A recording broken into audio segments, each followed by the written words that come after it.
feels like I haven't filmed in 84 years. Hey y'all, it's Brody, and today I am here to start, I guess, a new series on my channel. I don't know if this is going to be a series. As you can tell from the title of this video, today I am going to be talking about one of my favorite tropes, story, character type things. There's a car that just pulled up right beside this window.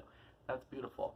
So we know I'm not really a fantasy reader. I tend to enjoy like real life contemporary more, but lately I've been catching the fantasy bug, and one thing I found that really like sucks me into a fantasy is whenever the protagonist is like a morally gray, bordering on good and evil bad guy kind of thing. The first book is The Magicians by Lev Grossman. I wouldn't call these characters I wouldn't call them morally gray so much as just like realistically unlikable, if that makes sense.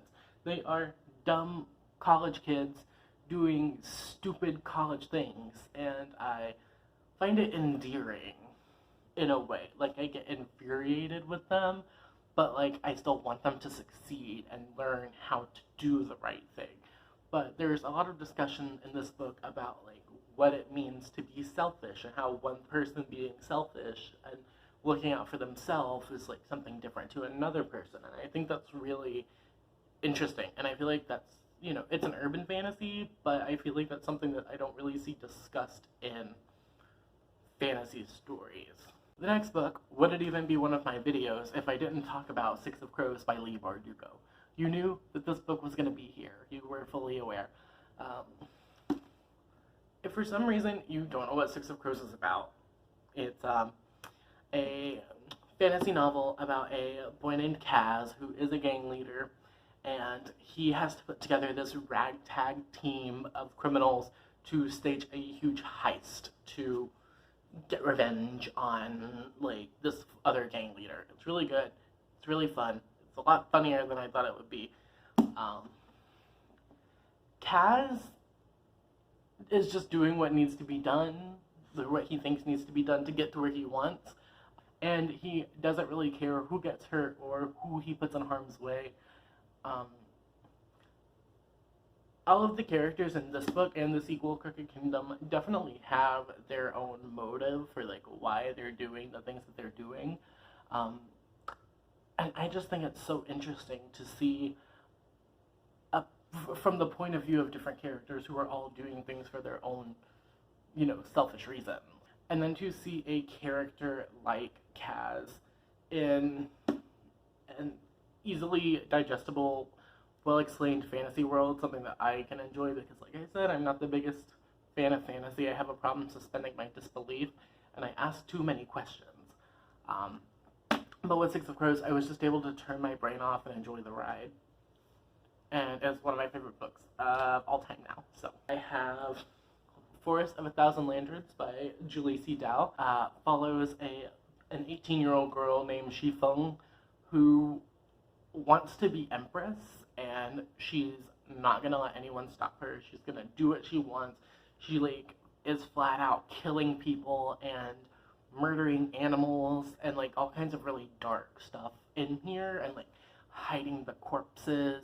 She does come from a kind of abusive household and was raised, treated very, very badly. So like it's not surprising to me that she is doing whatever she can to reclaim her situation and do what she thinks is her destiny. And I was rooting for her. I've never, ever in a million years thought I would root for a character who is like eating the hearts of bunny rabbits.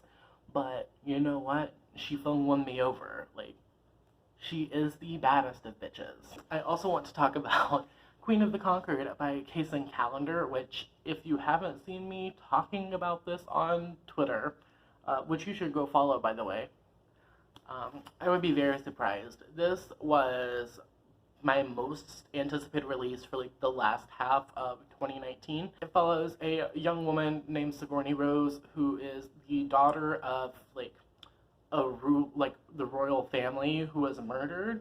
Their entire mansion burned down. Everyone was killed, and it's her now as an adult trying to get revenge on the people that killed her family and took her name and made her go into hiding. And all of these people have magic. They all have different kinds of magic. They're all trying to fight their way to the top in sort of a Hunger Games vibe. Like, it's like no one knows who's murdering who, and there's only going to be one left standing. And Sigourney is going to make good and damn well it's her. This was fucking phenomenal, and I'm so glad it did not disappoint me one bit. I loved every second of it. The final book I'm talking about today is Three Dark Crowns by Kendra Blake. I don't know how I can talk about, like, morally gray characters in a fantasy novel without talking about this series. I've only read the first 2 books in this series, and I really need to finish it. It's very high on my priority list. It's been a long time since I have given a damn about a series and wanted to read the full thing, but, like, this, I am in it deep now. This follows 3 sisters who are all in line for the throne. It's like a regular thing on this island. Every generation, 3 sisters are born, and there are 3 different kinds of magic. There's naturalists and poisoners and elementals, and they are all basically having to fight to the death and kill each other, and the winner takes the throne. They're raised apart, but on their 16th birthday, all the queens will meet, and that's when the fight begins. I wouldn't say it's so much morally great in this book as it is in the second book. I am 100% Team Catherine. Please don't fucking spoil me on how this ends. I'm buying the last 2 books for myself for Christmas. Please don't spoil me. Yeah. It is really interesting to see how the characters develop from, like, knowing that this is a thing that they're gonna have to deal with, like, when they're younger, to being like, oh no, now, like, my siblings are actively trying to murder me. And it's a good fun time. It's good. I just wanted to take this opportunity to share one of my hyper-specific favorite tropes that I have that I really didn't realize I had until I read Queen of the Conquered last week. That was when I was like, holy shit, this is, like, fueling a need in me that I didn't know I had. And like, fourth of record, I gave The Magicians 3 stars, and the other 4 books were all 5 stars from me, just for, you know, the record. If you read any of these books, let me know down in the comments what you thought about them. Is this a trope that you like? Do you know other high fantasy books with, like, morally gray or villainous protagonists? Except Game of Thrones. Please don't recommend me Game of Thrones. I'm not going to read it. I never say never, but I can't do Game of Thrones, so please don't tell me to. I hope you have a wonderful whatever it is, wherever you are. I will see you next time with another video. Okay, bye!